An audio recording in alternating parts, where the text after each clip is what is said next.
Alright, so here we are back in our test level, and the first thing we need to do is create an avatar for our character. So I'm going to use the Game Object menu and select 3D Object Capsule. And the reason we're going to use a capsule is because that the collider is shaped in such a way that it's less likely to get hung up and stuck on things, especially since we're going to use the rigid body solution instead of using the character controller solution that has built-in methods for dealing with step height and slope limits. So the rounded bottom here is going to be useful. The default size of this is set up to pretty much match what a character ought to look like, so we can just kind of leave it be. And now the next thing we're going to have to do is actually add a rigid body component. So I'm going to use add component menu here and just start searching for rigid body, which I already had typed in evidently. So we'll make sure that we add rigid body and not rigid body 2D since we're making a 3D game. And now I think we're ready to start scripting. So looks like I already have a script folder here, and that's because when you use the universal render pipeline template, you get that test level which has like a simple camera controller script included. So that's why I already have a scripts folder. If you don't have a scripts folder, you're going to want to make one. And we're going to right click in the scripts folder and create a new C# script, and we can just call this rigid body character controller. I think I spelled that right, hopefully I did. And then I'll double click it to open it in Visual Studio.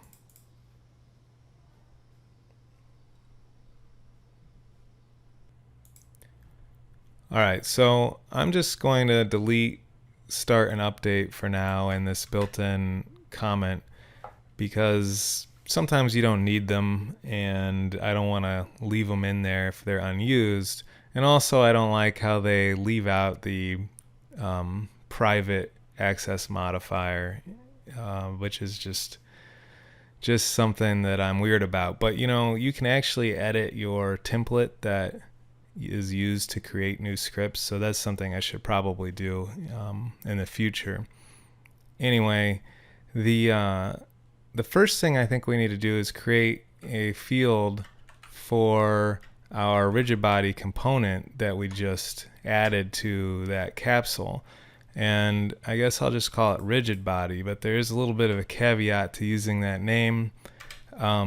It's the best name, however, Unity at one point tried to include a rigid body in the mono behavior base class, but you can't really use it.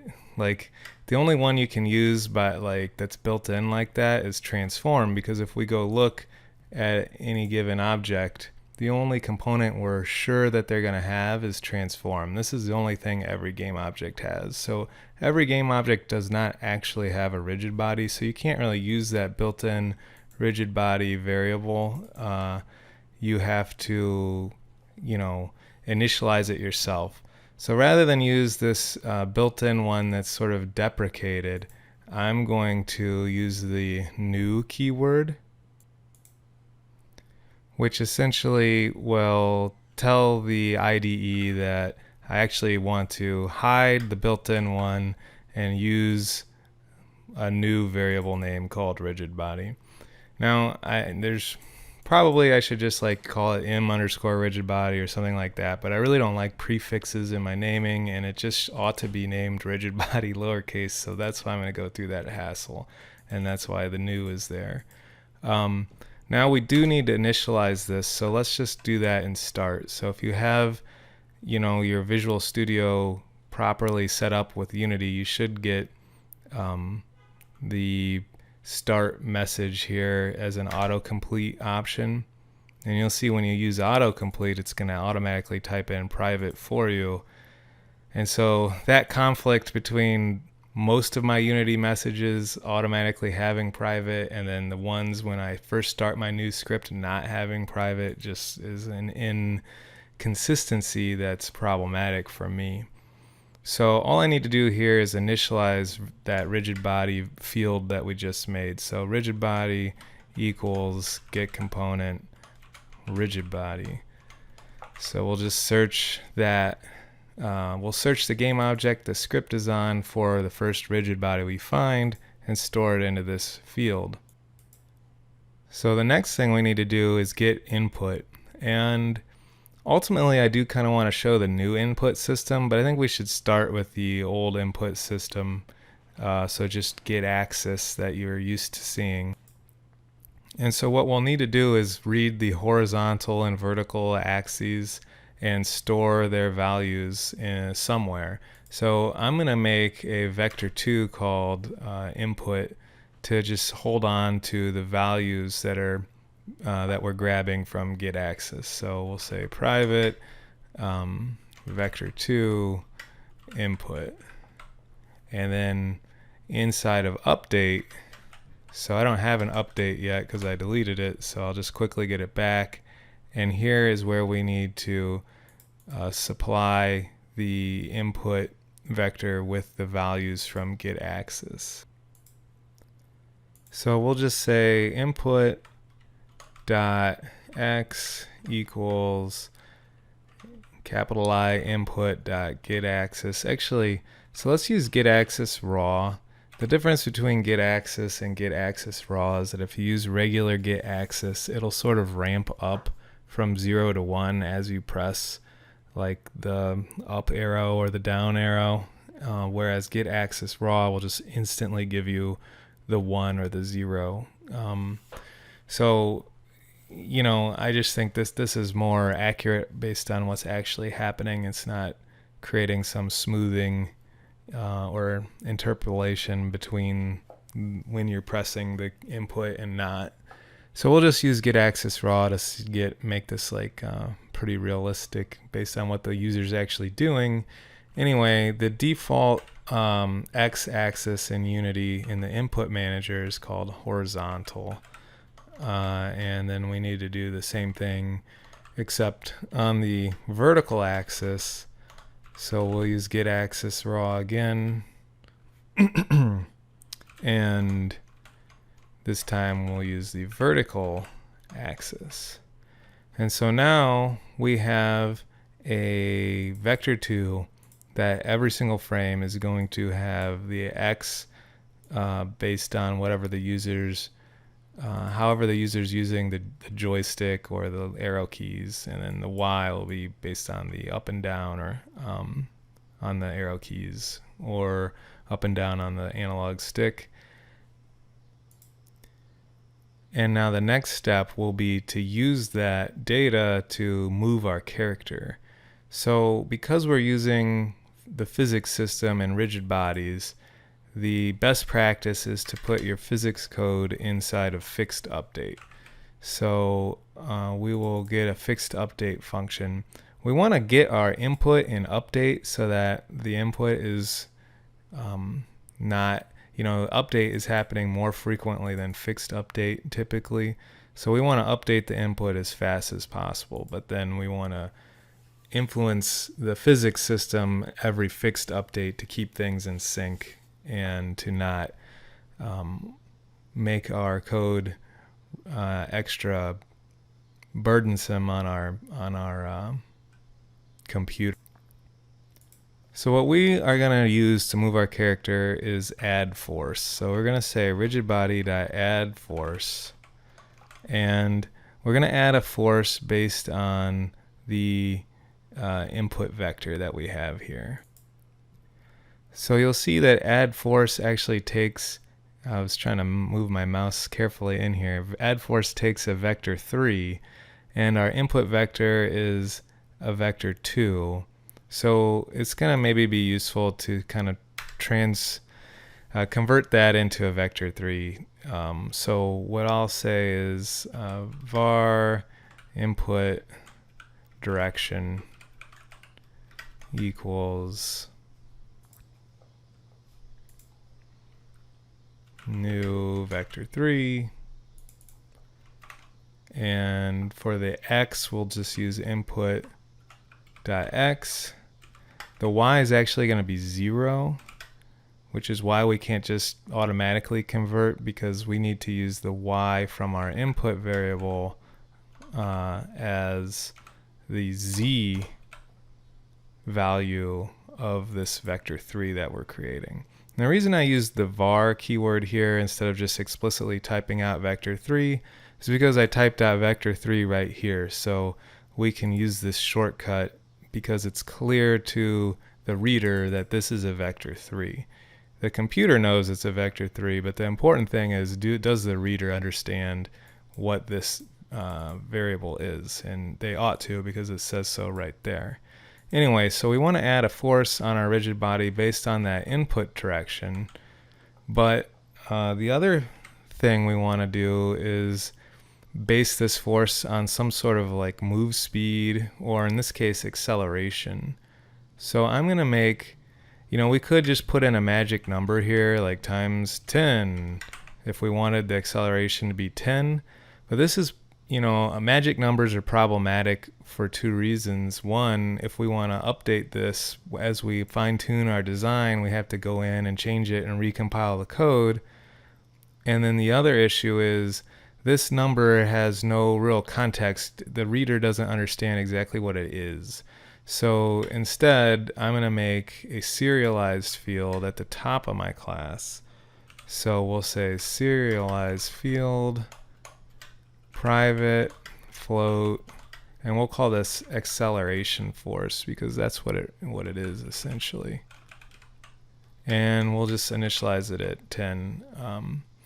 And so I like to keep my serialized fields at the top of the class and have an empty line between separating the regular fields from the serialized fields.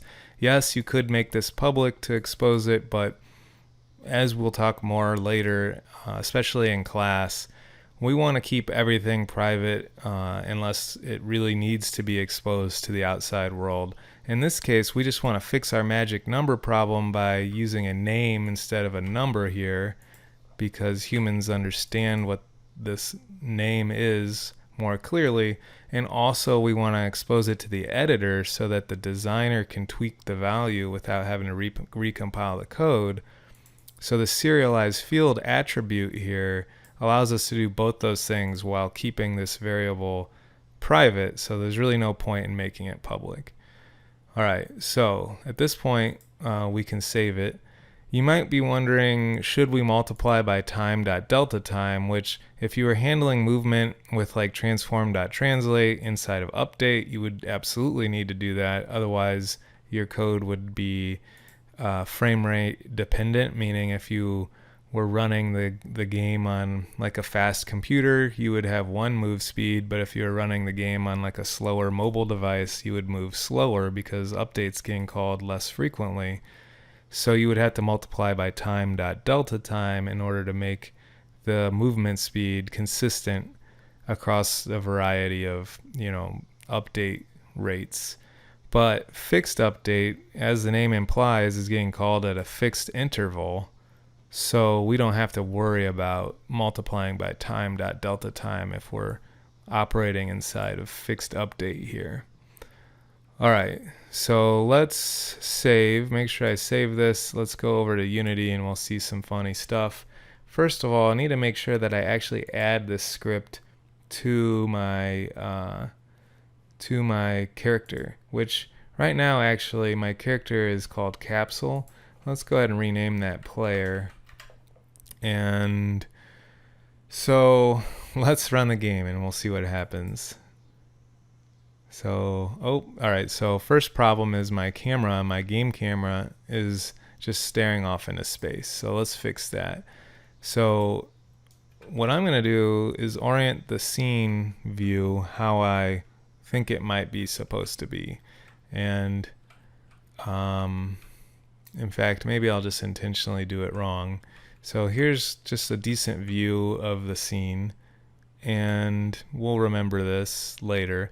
So a quick shortcut to get the camera to match the scene camera would be to orient the scene camera how you want, like I just did, select the main camera, and then use the game object menu and choose align with view. So right now you can see the current camera preview, and let's see how it changes once I hit align with view. And now you can see it matches exactly what the scene camera was looking at.